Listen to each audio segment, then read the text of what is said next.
बिस्मिल्लाहिर्रहमानिर्रहीम। अस्सलाम वालेकुम एट्थ क्लास। कैसे हैं स्टूडेंट्स? मैं उम्मीद करती हूँ सब ठीक होंगे।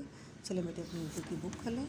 आज हम पढ़ेंगे सबक नंबर 2 मिर्ज़ा गालिब की आदात व ख़साइल, जिसको लिखा है अल्ताफ़ हुसैन हाली ने। पहले हम अल्ताफ़ हुसैन हाली के बारे में पढ़ेंगे। अल्ताफ़ हुसैन हाली पानीपत में पैदा हुए। इनके जदाद गियासुद्दीन बलबन के ज़माने में हिंदुस्तान में आए। 9 बरस के थे कि वालिद का इंतकाल हो गया। भाइयों ने परवरिश की। तालीम की तकमील दिल्ली के आलमों की सोहबत में हुई। गालिब और शिफ्ता की सोहबत से बतौर ख़ास फैज़याब हुए। सर सैयद से भी ताल्लुक़ खातिर कायम हुआ। शिफ्ता और गालिब के इंतकाल के बाद लाहौर आए और यहाँ पंजाब बुक डिपो में मुलाजमत कर ली। यहीं वो अंग्रेज़ी अदबियात से मुतारिफ़ हुए। जदीद तर्ज की उन्होंने नज़में लिखी और उर्दू शायरी की इस्लाह का बेड़ा उठाया। 1887 में सरकार हैदराबाद से 100 रुपया माहवार वजीफ़ा मुकर्रर हुआ तो मुलाजमत तर्क करके बाकी उम्र तसनीफ़ व तालीफ़ में बसर कर दी, यानी लिखने लिखाने में बसर कर दी। हाली के असलूब बयान यानी उनके लिखने तर्ज का जो अंदाज़ है उसकी सबसे नुमायाँ खूबी मदा नगारी है।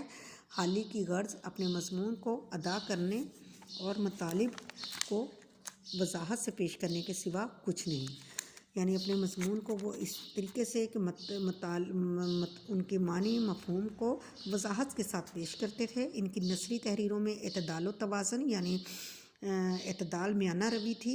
वो तवाज़ुन का ख़ास ख्याल रखा करते थे। बेजा इख्तिसार बिला वजह छोटी तहरीर नहीं करते थे और बेजा तवालत यानी लंबी तहरीर से और छोटी तहरीर से वो इज्तनाब करते हुए अबारत को दिलकश, सादा और मुदल्लिल बनाने में यानी खूबसूरत और प्यारी और दलील वाली अच्छी बनाने में हाली अपनी मिसाल आप हैं। वो हर बात को संजीदगी और अक़लियत के तराजू में तोलते हैं। तख़य्युल और जज्बात से दूर रहते हुए अपने ख़यालात और हक़ाइक़ को कारी तक यानी पढ़ने वाले तक पहुँचाने की कोशिश करते हैं। यही वजह है कि रशीद अहमद सदीकी एक और बहुत बड़े राइटर ने हाली के नसरी असलूब को उर्दू नसर का मियारी असलूब करार दिया है। वह सवाने नगार, मज़मून नगार और नकात थी, यानी सब आप बीतियाँ लिखते थे, मज़मून लिखते थे और तनकीद करते थे। सर सैयद के करीबी और बाएतमाद सादियों में से थे। इनकी मशहूर किताबों में हयात जावेद, यादगार गालिब, हयात सादी, मुकदमा शेर व शायरी और मद्दो जज़र इस्लाम। ठीक है, मुसद्दस हाली के नाम से उनकी एक किताब, आखिरी किताब जो बहुत मकबूल हुई, जदीद उर्दू तनकीद का नुक्ता आगाज़ है, मुकदमा शेर व शायरी। ठीक है, आज हम इनकी लिखी हुई एक नसर पढ़ते हैं। मिर्ज़ा गालिब के आदात व ख़साइल। मिर्ज़ा गालिब के अखलाक नहायत वसी थे, यानी बहुत कुशादा थे, खुले थे वो हर शख्स से जो इनसे मिलने जाता था। बहुत कुशादा पेशानी से मिलते, जो भी उनसे मिलता उनके साथ बहुत अच्छे से खुले दिल से मिलते। जो शख्स एक दफ़ा इनसे मिलता, इनसे मिलने का हमेशा उसको इश्तियाक रहता है, यानी वो शौक़ करता।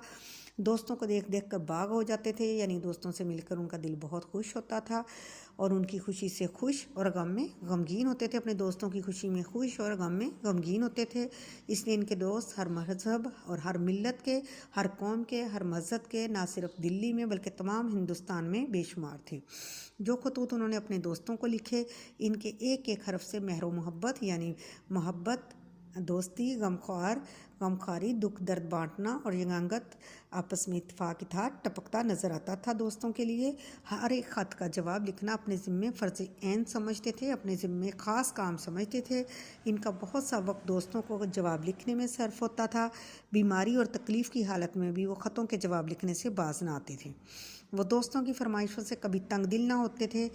गज़लों की इस्लाह के सिवा और तरह तरह की फरमाइशें इनके पास खालिस व मुखलिस दोस्त करते थे और इनकी तकमील करते थे। लोग इनको अक्सर बेरंग ख़त भेजते थे, मगर इनको कभी नागवार ना गुज़रता था। अगर कोई शख्स लिफाफे में टिकट रख कर भेज दिया तो सख्त शिकायत करते थे। मुरव्वत और लिहाज मिर्ज़ा की तबीयत में बदरजा गायद था, यानी बहुत आला दर्जे का उनके अंदर मुरव्वत लिहाज था दूसरों के लिए। और बावजूद इसके बावजूद आखिरी उम्र में वो अशार की सलाह देने से बहुत घबराने लगे थे। भाई हमा यहाँ तक कि कभी किसी का कसीदा या गज़ल बग़ैर इसलाह के वापस ना करते थे। एक साहब को लिखते हैं कि जहाँ तक हो सका अहबाब की खिदमत बजा लाया और औराक के इशार देखता था और इसलाह देता था। अब ना आँख से अच्छी तरह सूझे और ना हाथ से अच्छी तरह लिखा जाए कि जहाँ तक मुझसे हो सका मैंने बहुत अच्छे से अपने दोस्तों का साथ निभाया है, लेकिन अब ना मेरी नज़र रही और ना मेरे हाथ अच्छी से काम करते हैं। अगरचे मिर्ज़ा की आमदनी कलील थी, बहुत कम थी, मगर हौसला फ़राख था, बहुत खुला था।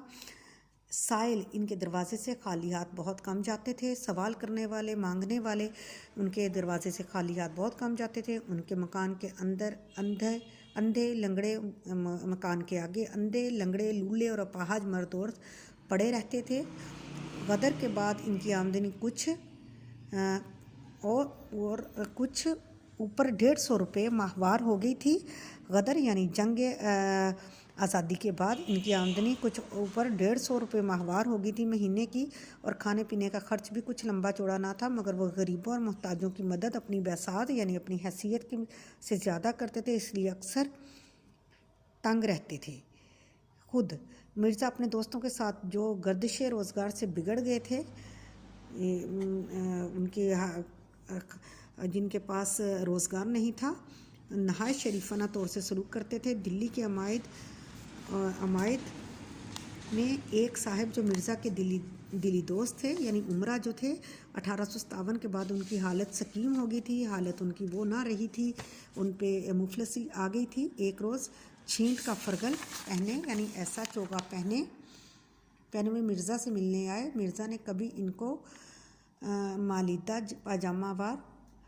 मालिदा या जामावार वगैरह चोगों के सिवा ऐसा हकीर कपड़ा पहने नहीं देखा था।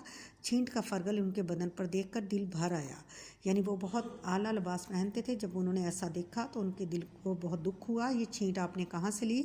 मुझे इसकी वजह बहुत भली मालूम होती है, आप मुझे ये फरगल के लिए ये छींट मंगवा दें। उन्होंने कहा, यह फरगल आज ही बनकर आया है, मैंने इसी वक्त ही इसको पहना है, आपको पसंद है तो यही हासिल है। मिर्ज़ा ने कहा, जी तो यही चाहता है कि इसी वक्त आपसे छीन कर पहन लूँ। जाड़ा शिद्दत से पड़ रहा है यानी सर्दी, आप यहाँ से मकान तक क्या पहन कर जाएंगे? फिर इधर उधर देखकर खोंटी से अपना मालिदा का नया जोड़ा उतार कर उन्हें पहनाया, यानी अपना अच्छा जोड़ा, और इस खूबसूरती के साथ वो चोगा उनकी नज़र किया और उनको तोहफे में दिया कि उनको महसूस भी ना हो। और उनसे वो इस तरह का चोगा जो था, जो आम सा था, उसको उतरवा लिया और उनको अपना महंगे वाला चोगा पहनाया ताकि उनको महसूस ना हो। ठीक है बेटे, आज की रीडिंग हमारी यहाँ तक है।